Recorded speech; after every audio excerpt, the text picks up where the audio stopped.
पहली स्मृति खतरे में है और उसके साथ पूरी भूली हुई दुनिया का अस्तित्व भी। अब आरब का सामना उस शक्ति से होने वाला है जो नाम, यादें और कहानियां तक मिटा सकती है। क्या उम्मीद विस्मृति को हरा पाएगी या फिर आगे क्या होगा? दरवाजा पूरी तरह खुल चुका था भूली हुई दुनिया का, और उसके पीछे फैला अंधेरा अब पहले जैसा नहीं लग रहा था। वह जीवित था और सांस ले रहा था, और उसी अंधेरे के भीतर से वे नीली आंखें अब भी आरब को देख रही थी। और पहले पाठक ने धीरे से कहा कि सावधान रहना आरब, ये जगह कहानियों के बाहर मौजूद है। और अनिरुद्ध ने अपनी कलम कसकर पकड़ ली, लेकिन रहस्यमयी सृष्टा ने उन्हें रोक दिया। नहीं, इस यात्रा पर आरब को अकेले जाना होगा। और आरब कुछ कह पाता उससे पहले दरवाजे के भीतर से एक तेज हवा का झोंका आया और अगले ही पल वह अंधेरे में खिंच गया। जब उसने आंखें खोली तो वह एक अजीब दुनिया में खड़ा था। आसमान काला था लेकिन उसमें तारे नहीं थे। जमीन सफेद थी लेकिन उस पर कोई परछाई नहीं पड़ रही थी। और सबसे अजीब बात, यहाँ कोई भी आवाज नहीं थी, ना हवा की, ना कदमों की, और ना ही अपनी धड़कन की। मानो इस दुनिया ने ध्वनि को ही निगल लिया हो। और तभी उसके सामने एक टूटा हुआ पत्थर दिखाई दिया। उस पर कुछ शब्द खुदे हुए थे, यहाँ पे रहते हैं जिन्हें कभी याद नहीं किया गया। आरब के शरीर में सिहरन दौड़ गई ये देखकर, और वह आगे बढ़ा। और जैसे जैसे आगे बढ़ता गया उसे सैकड़ों आकृतियां दिखाई देने लगी। वे लोग थे लेकिन धुंधले, अधूरे थे वे लोग, और जैसे किसी ने उन्हें बनाना शुरू किया हो और फिर बीच में ही छोड़ दिया हो। जिसका चेहरा नहीं था, एक सैनिक जिसकी परछाई नहीं थी, एक बूढ़ा आदमी, और जिसकी आंखें गायब थीं। तभी उनमें से एक आकृति धीरे धीरे आरब की ओर बढ़ी। उसकी आवाज बहुत कमजोर थी और उसने कहा, क्या तुम हमें देख सकते हो? और आरब ने सिर हिलाया। आकृति की आंखों में अचानक चमक आ गई, सदियों बाद कि कोई हमें देख पा रहा है। और तभी पूरी भूमि कांप उठी।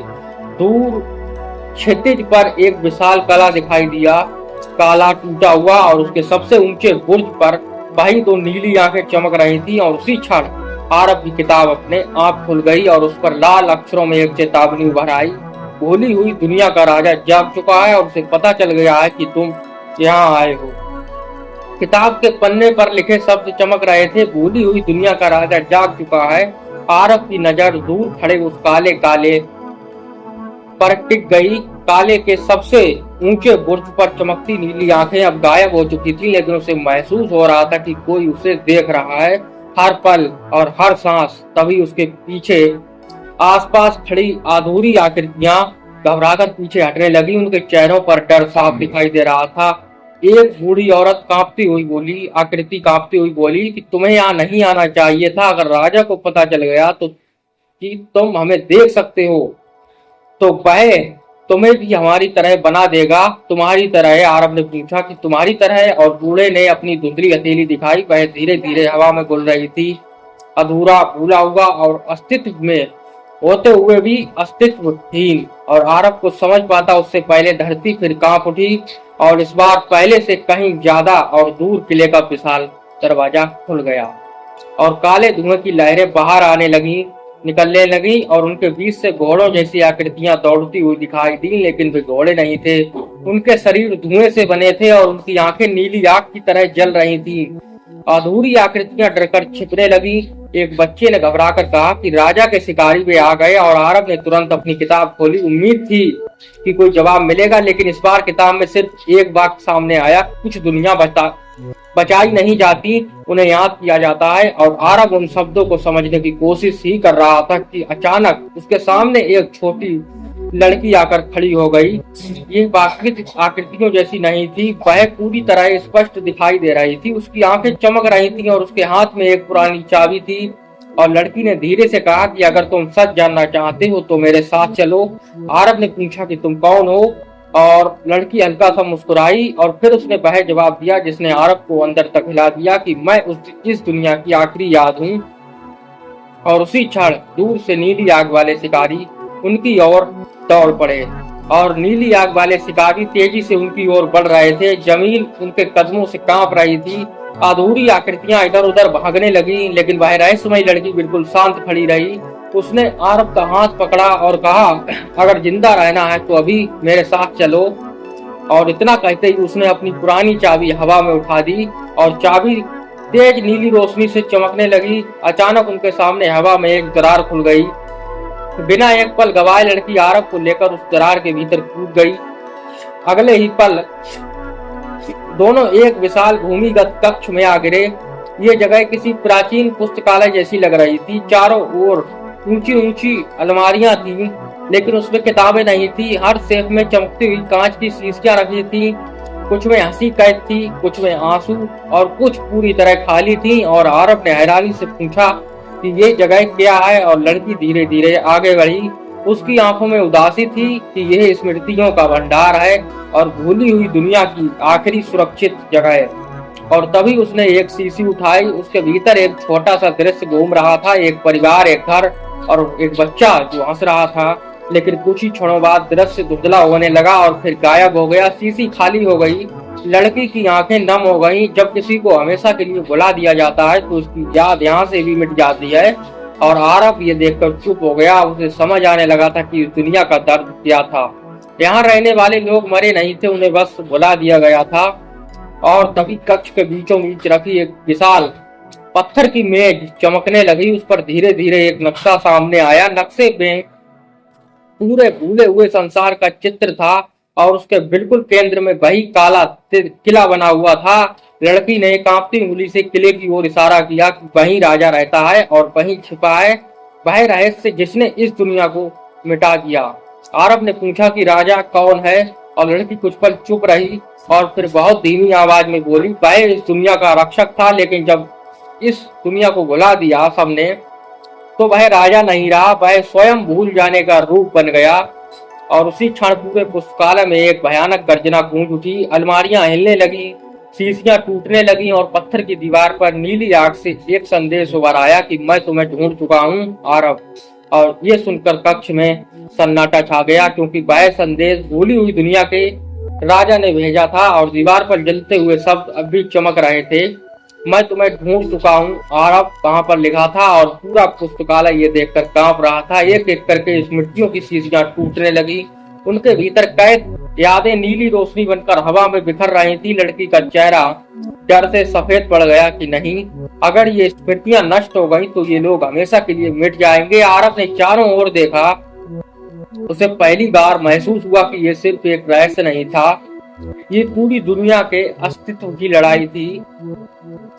और अगर ये स्मृतियां नष्ट हो गई तो ये लोग हमेशा के लिए मिट जाएंगे। और आरब ने चारों ओर देखा। उसे पहली बार महसूस हुआ कि ये सिर्फ एक रहस्य नहीं था और ये पूरी दुनिया के अस्तित्व की लड़ाई थी। तभी पुस्तकालय के सबसे अंत में रखी एक विशाल सुनहरी शीशी चमकने लगी। वह बाकी शीशियों से अलग थी।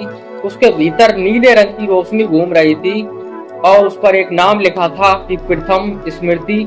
लड़की की आंखें ये देखकर फैल गईं कि यह असंभव है, ये अभी भी सुरक्षित है। और आरब ने पूछा, प्रथम स्मृति क्या है। और लड़की धीरे धीरे उसके पास गई और उसकी आवाज कांप रही थी ये, और उसने कहा कि ये इस दुनिया की पहली याद है। जब तक ये मौजूद है भूली हुई दुनिया पूरी तरह नष्ट नहीं हो सकती। अचानक पुस्तकालय का दरवाजा जोर जोर से हिलने लगा। हर प्रहार के साथ दीवारों में दरारें बढ़ती जा रही थी और फिर एक भारी आवाज पूरे कक्ष में गूंजी, मुझे वह स्मृति दे दो और मैं तुम्हें जल्दी भूल जाऊंगा। और वह राजा की आवाज थी, गहरी, ठंडी और दर्द से भरी हुई। आरब ने पहली बार उस आवाज में क्रोध से ज्यादा अकेलापन महसूस किया। तभी उसकी किताब अपने आप खुल गई। इस बार उसमें एक नया संदेश लिखा था, दुश्मन को हराने से पहले उसकी कहानी जानो। और आरब को समझ पाता उससे पहले सुनहरी शीशे के भीतर थी रोशनी तेज हो गई और अचानक उसके सामने एक दृश्य उभर आया। एक प्राचीन राज्य, कुछ लोग और उनके बीच खड़ा एक युवा रक्षक। और उसकी आंखें बिल्कुल वैसी ही नीली थीं जैसी राजा की। और ये देखकर आरब स्तब्ध रह गया, क्योंकि वह राक्षस नहीं दिख रहा था, वह तो कभी इस दुनिया का सबसे बड़ा संरक्षक था। और तभी दृश्य में एक और चेहरा दिखाई दिया, एक छोटी बच्ची भाई लड़की जो इस समय आरब के साथ खड़ी थी, लड़की की आंखों से आंसू बह निकले और उसने फुसफुसाकर कहा कि वह मेरे पिता हैं। और उसी क्षण पुस्तकालय का विशाल दरवाजा टूटकर गिर पड़ा और नीली आग पूरे कक्ष में फैल गई। धुएं के बीच एक लंबी आकृति धीरे धीरे अंदर आई। काला लबादा, नीली चमकती आंखें और चेहरे पर सदियों की थकान। वह था भूली हुई दुनिया का राजा। लड़की डर से कांप उठी, लेकिन उसकी आंखों में आंसू अब भी थे और उसने कहा पिताजी। और ये शब्द सुनते ही पूरा कक्ष शांत हो गया। राजा एक पल के लिए रुक गया और उसकी नीली आंखों में हल्की सी चमक उभरी, मानो उसने ये शब्द बहुत लंबे समय बाद सुना हो। लेकिन अगले ही पल उसका चेहरा फिर कठोर हो गया। मुझे उस नाम से मत बुलाओ, उसने कहा, और वह व्यक्ति पहले से बहुत पहले मर चुका है। और लड़की की आंखों से आंसू बहने लगे। लेकिन नहीं, आप अभी भी वही हैं। और राजा ने नजर फेर ली और मानो भाई अपनी ही बेटी की बात सुनने की हिम्मत नहीं जुटा पा रहा हो। तभी आरब आगे बढ़ा। उसने राजा की ओर देखा और शांत स्वर में पूछा कि आखिर हुआ क्या था। और ये देखकर कक्ष में सन्नाटा छा गया। राजा कुछ क्षण तक चुप रहा, फिर उसने धीरे से कहा कि लोग हमें भूल गए, धीरे धीरे हमारी कहानियां गायब हो गई, हमारे नाम मिट गए। और एक दिन उसकी आवाज भारी हो गई, मेरी बेटी भी मुझे भूल गई। और लड़की की आंखें ये सुनकर फैल गई कि नहीं, मुझे तो सब याद है। और राजा ने उदास मुस्कान के साथ सिर हिलाया, क्योंकि तुम अंतिम स्मृति हो। लेकिन उस दिन मैं बिल्कुल अकेला रह गया था। और अचानक उसकी नीली आग भड़क उठी, पूरा पुस्तकालय कांपने लगा और उसी अकेलेपन ने मुझे बदल दिया। मैं रक्षक से भूल जाने का राजा बन गया। और उसकी आवाज में दर्द था, क्रोध था और बरसों का अकेलापन भी था। और तभी आरब की किताब चमकने लगी। उस पर एक नया वाक्य उभरा, जिसे दुनिया भूल जाती है उसे सिर्फ याद करके ही बचाया जा सकता है। और ये देखकर आरब ने किताब बंद की। फिर वह धीरे धीरे राजा के सामने पहुंचा और बोला कि मैं तुम्हें याद रखूंगा, तुम्हारी कहानी को भी। और ये देखकर राजा की आंखें कांप उठी। शायद सदियों में पहली बार किसी ने उससे लड़ने की जगह उसे समझने की कोशिश की थी। लेकिन तभी सुनहरी शीशी में रखी प्रथम स्मृति अचानक काली पड़ने लगी। लड़की घबरा गई कि नहीं, कोई और भी जाग चुका है। और कक्ष के कोनों में अंधेरा फैलने लगा और उस अंधेरे से एक अनजानी हंसी गूंज उठी कि तुम लोग अभी भी गलत सोच से लड़ रहे हो। राजा, आरब और लड़की एक साथ उस अंधेरे की ओर मुड़े, क्योंकि पहली बार भूली हुई दुनिया में उनसे भी पुरानी कोई शक्ति जाग चुकी थी। अंधेरे से आती वह हंसी पूरे पुस्तकालय में गूंज रही थी। तुम लोग अभी भी गलत दुश्मन से लड़ रहे हो। राजा की नीली आग अचानक कमजोर पड़ गई। लड़की का चेहरा डर से सफेद हो गया और पहली बार आरब ने राजा की आंखों में भय देखा। और आरब ने पूछा कि ये कौन है। और राजा कुछ क्षण चुप रहा और उसने कहा कि यह विस्मृति है, भूल जाने का नहीं, भुला दिया जाने का शक्ति। और अचानक पुस्तकालय की दीवारों पर दरारें फैलने लगी। टूटी हुई शीशियों की रोशनी एक एक करके बुझने लगी, जैसे कोई उनकी यादों को निगल रहा हो। और अंधेरे के बीच दो सुनहरी आंखें खुली, नीली नहीं, लाल नहीं, केवल सुनहरी। और उनके खुलते ही आरब को अपने ही नाम पर संदेह होने लगा। एक पल के लिए उसे लगा कि वह कौन है, क्यों आया है, उसे कुछ याद नहीं। लेकिन उसकी किताब चमकी और वह एहसास तुरंत गायब हो गया। तभी वह रहस्यमयी आवाज फिर गूंजी, देखा, मैं तुम्हें मारता नहीं, मैं सिर्फ तुम्हें भुला देता हूँ। और अंधेरे से धीरे धीरे एक आकृति बाहर आई। उसका कोई निश्चित चेहरा नहीं था, वह हर पल बदल रहा था, कभी बूढ़ा, कभी बच्चा, कभी स्त्री और कभी छाया में। मानो वह उन सभी लोगों से बना हो जिन्हें इतिहास भूल चुका था।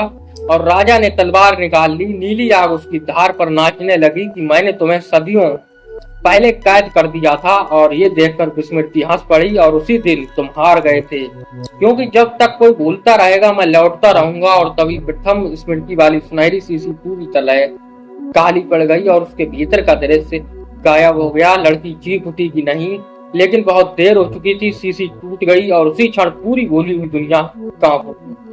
दूर काला किला टूटने लगा। आसमान में दरारें पड़ गईं।